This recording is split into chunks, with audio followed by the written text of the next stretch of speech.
Bonjour. Je vais vous parler aujourd'hui de faire un voyage. Alors, de prendre l'avion, c'est presque rendu un peu tabou actuellement de parler de partir en vacances, de prendre l'avion.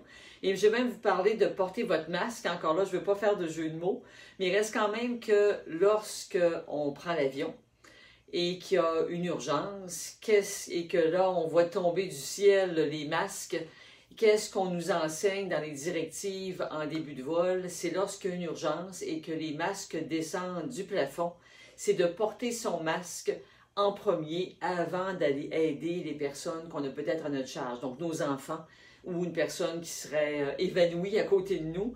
Alors on nous conseille de d'abord mettre son masque pour se protéger d'abord et ensuite d'être capable d'avoir la capacité d'aider les autres, parce qu'évidemment, si on n'a plus d'oxygène, nous-mêmes, on ne sera pas capable d'aller aider ceux qui en ont besoin. Mais dans la vie, et je vous dirais moi qu'en 2021, c'est ce que j'ai décidé de faire, c'est de porter mon masque d'abord. Je ne parle pas de la COVID, je ne parle pas du masque qu'on doit porter pour aider au niveau de la santé générale et de combattre évidemment l'infection. Mais je parle du masque plus général, c'est-à-dire qu'en 2021, et je vous encourage à le faire, c'est de vous prioriser. Alors, je ne sais pas si vous êtes du style à faire vos intentions et vos objectifs et ce que vous voulez réaliser dans la prochaine année. Donc, si au 31 décembre et probablement en fin d'année, vous avez commencé à écrire ce que vous avez apprécié de votre année 2020, vos gratitudes et qu'est-ce que vous aviez le goût de voir réaliser en 2021. Moi, je suis de ce style-là, alors je dois l'avouer. Alors, peut-être me partager si vous êtes du style à mettre vos objectifs sur papier ou dans votre ordinateur et de les relire régulièrement et de voir si vous gardez le cap. Moi, c'est quelque chose que j'aime bien faire, de retravailler, comme je dis toujours, sur ma mission de vie et de la faire avancer au fil du temps. Et cette année, quand même riche de l'expérience de 2020 qui a été exigeante pour tous, moi y compris. Alors, j'ai décidé qu'en 2021, j'allais porter attention encore plus au niveau de ma santé pour évidemment, un peu comme dans l'avion, d'avoir mis mon masque en priorité et pouvoir aider les autres. Donc, de travailler sur ma santé. Si je reste en santé, je vais être encore plus capable d'être à l'écoute, d'être là pour physiquement et psychologiquement vous aider, vous en tant que patient évidemment, mais aider aussi tous mes amis, mon entourage. Donc, on veut prendre soin de soi. Donc, évidemment, c'est ce que je vous encourage à faire. Donc, cliquez j'aime ou si c'est quelque chose qui vous rejoint, donc partagez vos commentaires dans ce sens-là, autant au niveau de prendre soin de soi qu'évidemment de vos objectifs annuels. Donc, je vous encourage à prendre votre santé en main. Alors, comment est-ce qu'on fait ça? Bien évidemment, il y a des multitudes de façons. Et quand j'ai toujours priorisé sa santé, bien, ça peut être la santé à votre goût, à vous. Ça peut être votre santé émotive, votre santé physique, votre santé financière, votre santé sociale. Alors, il y a toutes sortes de façons de prendre soin de la santé avec un grand S. Alors, c'est à vous de décider. Moi, je ne suis pas là. Moi, j'ai mes objectifs personnels. Puis, c'est de prendre une bouchée à la fois. Alors, je me présente. Je suis Dominique Dufour, chiropraticienne depuis 40 ans. J'ai toujours la santé tatouée sur le cœur, la chiropratique tatouée sur le cœur, mais surtout d'être là pour vous aider. D'avoir une profession où on est là au service, c'est bien beau, mais c'est de donner des conseils et c'est la mission que je me suis donnée encore par ces vidéos que je veux continuer durant toute l'année 2021, de pouvoir vous donner des trucs et conseils, de partager avec vous, d'être à votre écoute, pardon, et donc de pouvoir poursuivre ce que j'aime bien faire. Alors, je suis là pour vous écouter, donc mettez-moi vos commentaires s'il y a des thématiques que vous aimeriez voir abordées aussi durant l'année qui s'en vient, mais je saurai y répondre dans d'autres vidéos. Alors, revenons à nos moutons d'aujourd'hui. Donc, on parle de se fixer des objectifs au niveau de la santé, au niveau, comme j'ai dit, différents niveaux, social, émotif, santé physique, santé psychologique, sociale, je l'ai déjà dit, financière. Alors, la santé que vous aurez le goût de travailler. Pour ce faire, bien, écoutez, je pense que c'est de changer sa routine, de se mettre des petites habitudes tous les jours. Et quand on parle routine, souvent on croise les bras et dit une routine, c'est pas quelque chose qui est peut-être inspirant, alors qu'en réalité, on a tous une routine. On se lève le matin, on va à la salle de bain, on va manger, on va se brosser les dents, on va d'abord peut-être partir à la cafetière. Je vous invite simplement à changer peut-être simplement les verres et les assiettes dans dans vos armoires, dans votre vaisselier, vous allez voir que des habitudes, on en a parce qu'on va aller chercher nos assiettes ou nos verres, puis si on les a changés de place, on va être mêlés pendant quelques jours. Donc, des habitudes, on en a. Donc, on a peut-être des habitudes qu'on veut changer pour avoir une meilleure santé. Et si on en enlève certaines, on va vouloir en réincorporer d'autres. Alors, c'est là que le quotidien rentre en ligne de compte parce qu'on a notre vie personnelle, on a notre travail, les enfants, on a peut-être le chien à sortir pour faire prendre une marche, on a le goût de garder du temps pour soi, donc on a toute une liste de choses à faire. Ce que je peux vous conseiller, c'est peut-être déjà de vous faire votre semaine idéale. Donc, on va les mettre d'abord les gros morceaux d'abord, parce que c'est comme dans un vase. Si vous mettez d'abord les roches, bien, il reste de la place pour mettre des cailloux, parce qu'il reste encore de la place pour mettre du sable. Mais si vous avez mis plein de sable, hein, il ne reste plus de place pour mettre vos gros cailloux. Alors, c'est quoi vos gros cailloux? C'est probablement votre travail, votre famille et votre santé. Alors, ce qui est important pour vous, encore là, pas de jugement, c'est votre vie, vous décidez c'est quoi vos gros cailloux. Alors, ces gros cailloux-là, on les met dans l'agenda. Alors, je vais aller travailler, je veux prendre mes marches, j'ai mon souper préparé, je vais avoir du temps avec mon conjoint, mes enfants. Alors, tous vos gros cailloux, on les place. Et dans les habitudes qu'on veut changer, ce qu'on veut incorporer pour nous aider, bien, c'est le temps qui reste. Alors, encore là, on a des choix à faire. On peut avoir une vie hyper remplie, on voudrait faire plein de choses, mais il y a quand même une réalité de notre 24 heures par jour. On a quelques heures où aussi on a besoin de dormir. Donc, le temps qui nous reste, qu'est-ce qu'on veut mettre dans ce temps-là?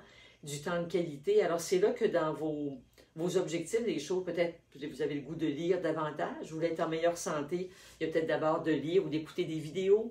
Il y a toutes sortes de choses en ligne maintenant. Donc, encore là, on va aller choisir ce qu'on a le goût de mettre dans les espaces qui restent. Donc, il faut être réaliste. C'est un premier truc. Et il y a les défis. Encore là, un défi, on peut trouver ça lourd, mais là, je dis toujours que votre système nerveux, votre arbre de vie à l'intérieur de vous, ce qui part de votre cerveau, ce qui descend dans votre moelle épinière, qui s'en va dans toutes les ramifications vers vos muscles, vers votre système digestif, le système éliminatoire, bien ça, c'est à votre service. Alors, on veut bien le nourrir dans tous les sens du terme, dans le sens qu'on veut donner des bons aliments à notre corps, on veut se donner du repos, ça nourrit votre système nerveux. On veut écouter de la bonne musique, prendre l'air. Donc, c'est toutes des choses qui vont nourrir votre système nerveux. Mais il est à votre service. Ce que je veux dire par là, c'est que lorsqu'on répète une activité, alors si je reprends toujours mon exemple que j'ai pris dans plusieurs autres vidéos, si vous avez décidé un jour d'apprendre la guitare, la musique, donc la guitare, le piano, ou faire un sport, donc on veut apprendre à patiner. Alors, les premières fois, on prend une chaise pour se tenir, puis on est comme un avion volant qui essaie de décoller. Alors, on a des habiletés à développer. Ces habiletés-là, que ce soit en musique, que ce soit au niveau du sport, c'est par la répétition. La répétition, c'est la mère de l'apprentissage. Alors, plus on répète, et ça, c'est un principe qu'on appelle de neuroplasticité. Et c'est là que votre système nerveux rentre en jeu. Plus vous répétez quelque chose dans votre chemin, dans toutes les ramifications de votre système nerveux, vous allez d'abord, quand vous faites une activité une fois, donc vous mettez vos patins, vous essayez de vous en aller ou vous commencez à pianoter sur le piano ou gratter votre guitare, essayez de faire des accords. Donc votre main n'est pas habituée au départ, on regarde, est-ce que mes doigts sont bien placés? C'est là ce que j'appelle le chemin neuronal, donc les habitudes que vous créez. Bien, au début, c'est un chemin de terre, hein? C'est même pas défriché, il n'y en a même pas de chemin au départ. Mais vous avez décidé que vous alliez commencer à apprendre la guitare. Donc là, vous avez acheté une guitare, c'était votre premier élément. Vous avez pris peut-être vous êtes inscrit à un cours de musique, vous avez pris une partition, il faut d'abord apprendre à lire la musique, donc il y a plein d'étapes. Ça, c'est votre défrichage, c'est votre chemin de gravier. Puis après ça, bien, on commence à faire une journée, pendant une semaine de temps, on commence à faire à placer nos doigts pour faire nos premiers accords. Mais là, vous commencez à avoir un chemin qui se défriche un peu plus. Ça devient plus facile. Après ça, le chemin, bien là, il est plus déblayé. En plus, plus on le répète, bien, on commence à voir, c'est plus des gros cailloux. On a un chemin avec des beaux petits cailloux tout bien nivelés. Après ça, ça va devenir un chemin d'asphalte. Ce qui était un petit chemin devient une autoroute. Et là, dans votre système, plus vous répétez et répétez et répétez, plus les habitudes s'installent. Alors, quand on parle d'un défi, je vous encourage à faire un défi, je dirais idéalement de 21 jours, puis je trouve que c'est symbolique. On est dans l'année 2021. Alors, 21 jours. Alors, pourquoi, vous voyez, aujourd'hui, on est si vous m'écoutez en direct, on est le 8 janvier. Alors, il nous resterait, on a un 31 jours en janvier, il nous resterait déjà un 21 jours. Pourquoi pas ce soir décider c'est quoi votre défi 21 jours? Et chaque jour qui s'en vient, vous allez défricher votre terrain pour créer une nouvelle habitude. Alors, ça peut être de manger plus de légumes, ça peut être de bien vous s'asseoir. Vous savez comment je trouve ça important. Je vous ai déjà fait un défi de bonne posture, donc de ne plus croiser la jambe quand vous êtes assis. Des choses simples, de vous lever à toutes les demi-heures pour marcher sur place en écoutant la télévision, pour activer la circulation, faire quelques exercices d'étirement devant la télévision encore pour bouger, même si vous êtes en train d'écouter une série, vous n'êtes plus capable de vous arrêter parce que vous voulez savoir ce qui va s'en venir. Peu importe, mais vous pouvez incorporer des bonnes habitudes dans des choses qui sont, que vous avez à faire, mais on peut jumeler plusieurs activités ensemble pour vous aider à faire votre défi. Donc, si pour vous 21 jours c'est trop haut, bien, commencez par un défi 7 jours, puis 7 fois 3, 21. Donc, dans 7 jours, vous renouvellerez votre contrat avec vous-même et on ira vers un 14 jours, puis dans 14 jours, un autre 7 jours, vous allez être rendu à votre 21 jours et vous allez crier victoire. Et je vous encourage à faire votre objectif annuel et de le diviser en morceaux. Alors, c'est des trucs que je vous donne aujourd'hui pour vous mettre en priorité.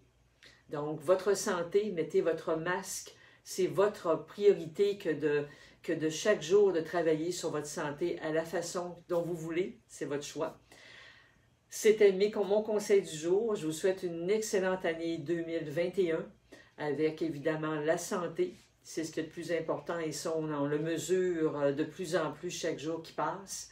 Et je vous invite à cliquer sur le lien en bas ou en haut de la vidéo pour vous inscrire à mon infolettre si ce n'est pas déjà fait. Donc, dans un courriel hebdomadaire que je vous envoie, vous allez recevoir des trucs, des conseils, des vidéos de ce style pour des exercices pour évidemment prendre soin de votre santé, pour travailler sur vos objectifs annuels et mieux réaliser vos défis.